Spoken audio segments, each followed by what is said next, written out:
So today we are learning how to compare and order real numbers.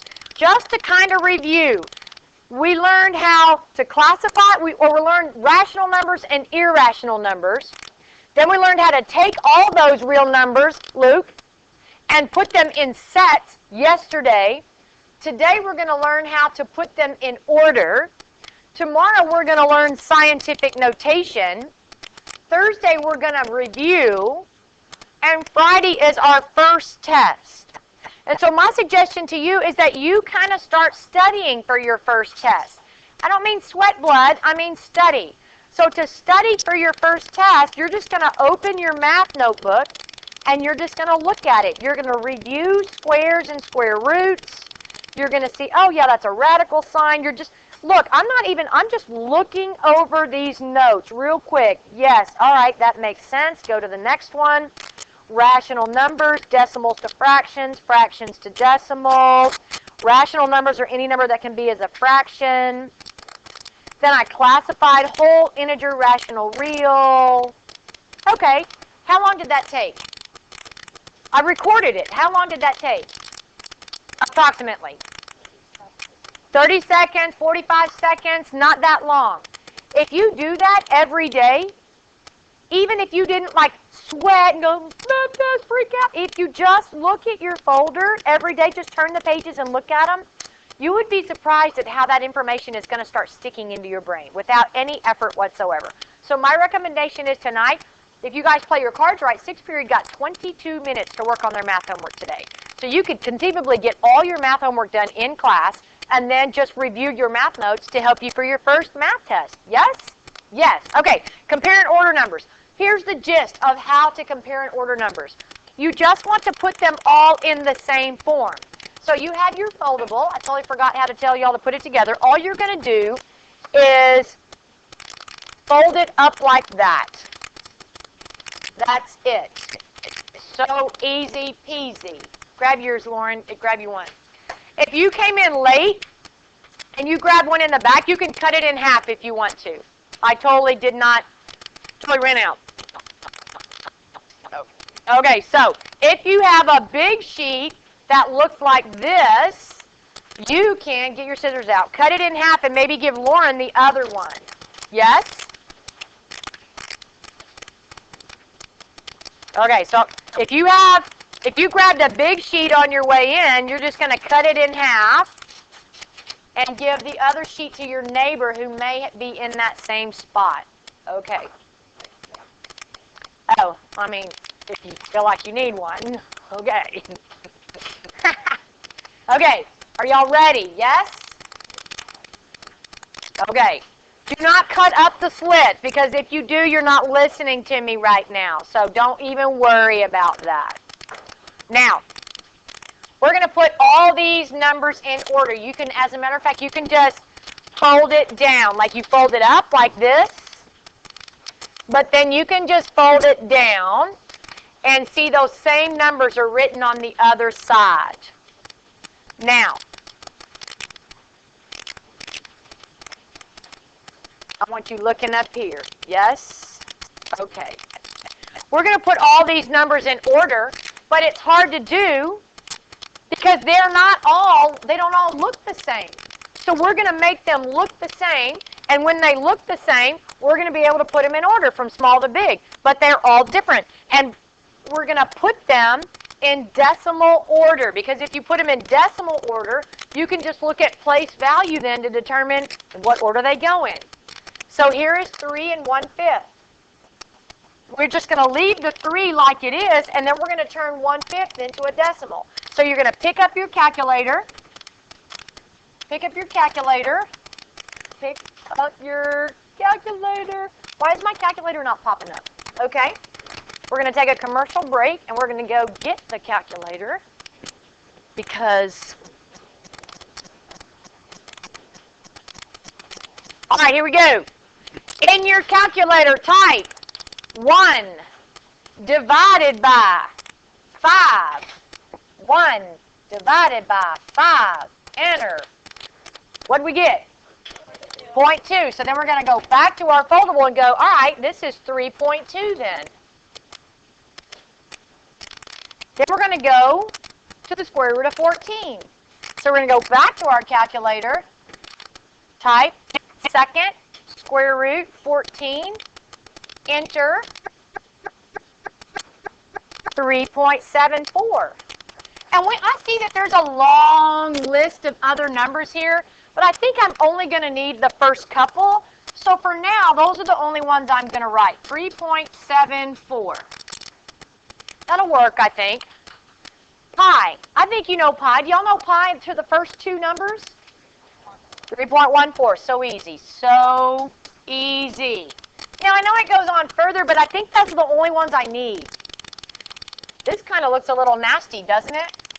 You have your cheat sheet out? What's the square root of 36? It's 6. You don't even need your cheat sheet. And then it's 6 over 2. Well, what is 6 divided by 2? 3. Okay, this is turning out to be kind of easy. And then 11 divided by 3, it's 7 period. Second day this week. I'm kind of running out of gas. I'm just going to use my calculator, if you don't mind. Just going to double check, y'all.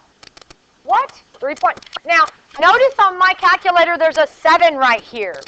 This doesn't stop. This goes on forever and ever and ever and ever, but eventually your calculator has to stop. So it just calls it 7. But for now, I know I only need a couple, so I'm just going to put 3.6 and kind of give it a little break. So I'm going to put these on this number line in order from small to big. And the first thing I want to do is make sure I know what these are. That's 3, and that's not 4 yet. It's 3.5. So 3.1, 2, 3, 4, 3.5, 0.6, 7, 8, 9. Okay, it goes by 10. I'm okay. So I'm going to take this number right here. 3.2 is right here. I'm going to put a dot right there. But above it, I'm going to put the number back in its original form. So right here, I'm going to put 3.5. I'm not going to put 3.2. I'm going to put 3 and 1/5. Silly me. Okay, check. I've done that. Now I'm going to do the square root of 14. So 3.74, well, here's 3.5, 3.6, 3.7, a little past that, 3.74, but in its original form. I'm going to put the square root of 14 there. Its original form. So tonight, when you list them on your homework, you're going to list it in your original form. The next one I'm going to do is pi, 3.14. So I'm going to go to the 3, the 3.1, and then a little past that, its original form, I'm going to put pi. The next one is just 3. That's easy.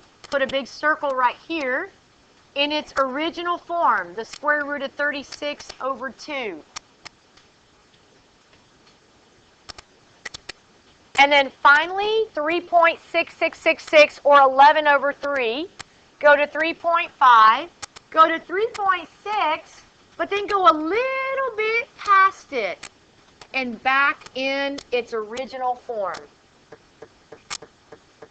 Okay, I'm going to give you 30 seconds to glue your foldable in your notebook. We are not done taking notes, so don't close your notebook. If you haven't already glued it in, now would be a great time to do that. So when you are comparing and ordering numbers, you just put them all in the same form, and the best way to do it is to turn them all into decimals, because decimals are the easiest to Who likes to compare fractions? Anybody like to work with fractions? Nobody in here? All right, so what form are we going to put them in? Decimals. Okay. Your foldable is glued in. There are the answers. And now we're going to take something like this and figure out if this expression or this expression is bigger. So pick up your pencils. Pencils in your hand. You will have some problems like this on your homework, so I want your pencils in your hand right now, pencils. And this is how you're going to show your work tonight. You're going to write the problem, square root of 3, write this down in your notes, plus 5, draw a circle, 3 plus the square root of 5. And this is exactly how you're going to show your work. You're going to pick up your calculator and you're going to type in second square root 3, enter. And what is that about? Okay, I'm going to go with 1.7. I think, now if I need to, I'll go back and get that other number. But this is 1.7 plus 5. What is that going to be about? 6.7. So I'm going to put 6.7 right here. Boom, I've done that side. So that expression represents about 6.7. So I'm going to walk around the room and make sure everybody is written exactly what they need to do for homework tonight so they'll know how to show their work. Okay. On the next side, same thing. 3 plus, on my calculator, I'm going to do second square root 5 and hit enter. And what is it about? 2.2. So I'm going to put 2.2 here. What does this expression represent? 5.2? Yes? The alligator's mouth is going to the biggest number. What number is the biggest? 6.7. My alligator's mouth is just that right there. Just make sure you don't get that line. Yes. Here, let me do this. Okay, I want you to get out your whiteboards and your dry erase marker.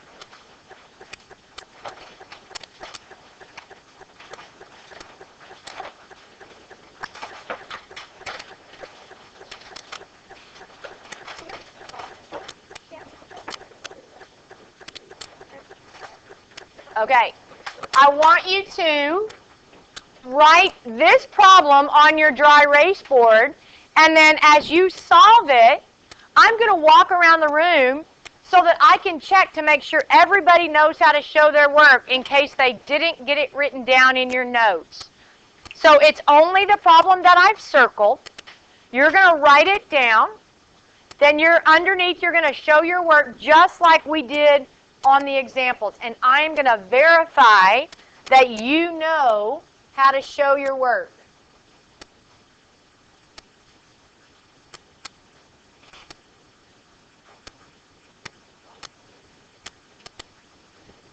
Over in these orange bins, totally full of markers if you need a marker.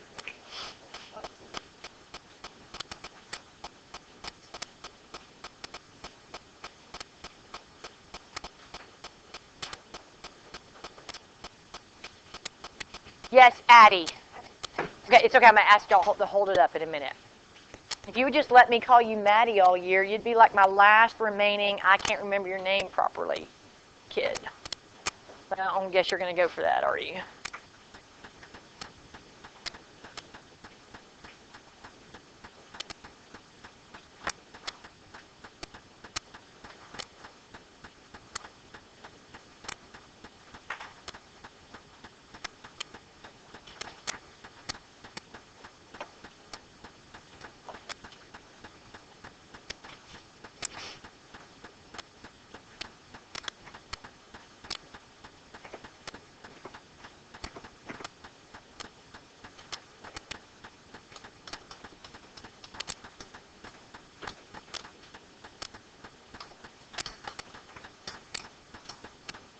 Hold your boards up. Let me see what you got. I want to see that you know how to show your work.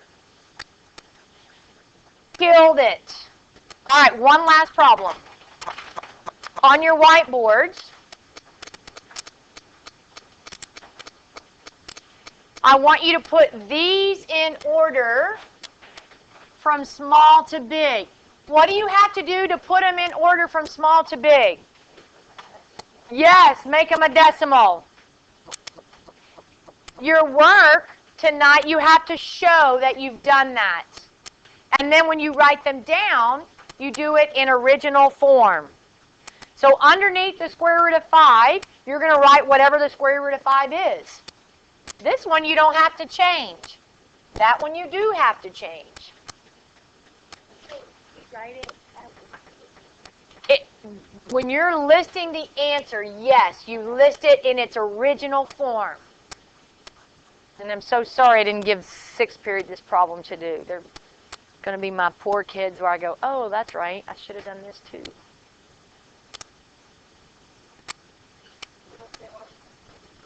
But if they watch the video, you're so right. And the notes. It's also posted in the notes.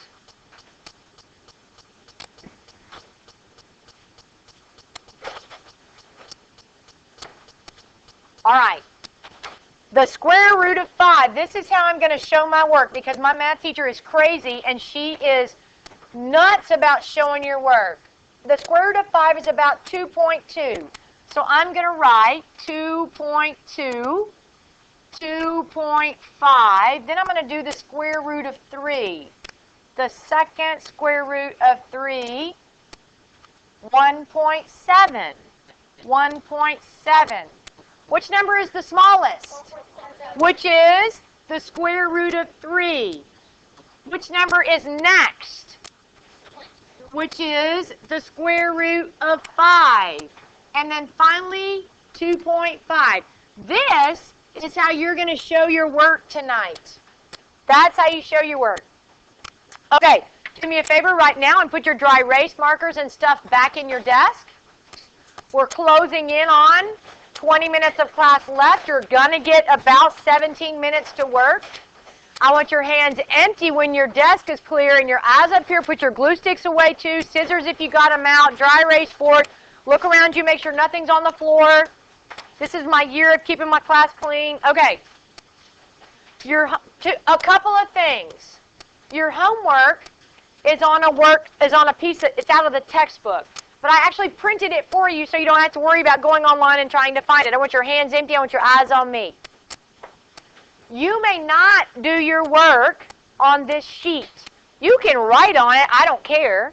But this is not where you're going to show your work. Somebody raise your hand and tell me why you think I don't want you to show your work on this. Why am I making you do it on notebook paper? Yes. It's too crowded. There's not enough room. So you're just going to write. You're going to write this problem, show your work. Write this problem, show your work. If you want to put your answers on here and just grade it that way tomorrow, that's fine. But your work is going to be on notebook paper.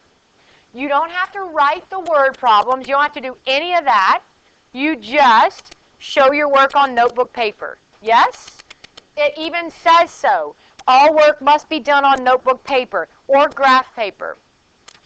The first couple of times I always say that in class, there's always 5 kids that go, oh, well, yeah, I just did it on the paper anyways. Don't do that because it's just going to be a 0. That's a stupid way to get a 0. Just don't do it. But I don't think you are. I think you're going to do exactly what you're told because you guys are a good group of kids. Do you have any questions as I close? The last thing I want to say to you is when you want to put things in order, you have to make them all look the same. What's the best way to make them look the same? Decimals. Boom. This lesson is done. You have 17 minutes to work on work. You could conceivably go home with most of your homework done.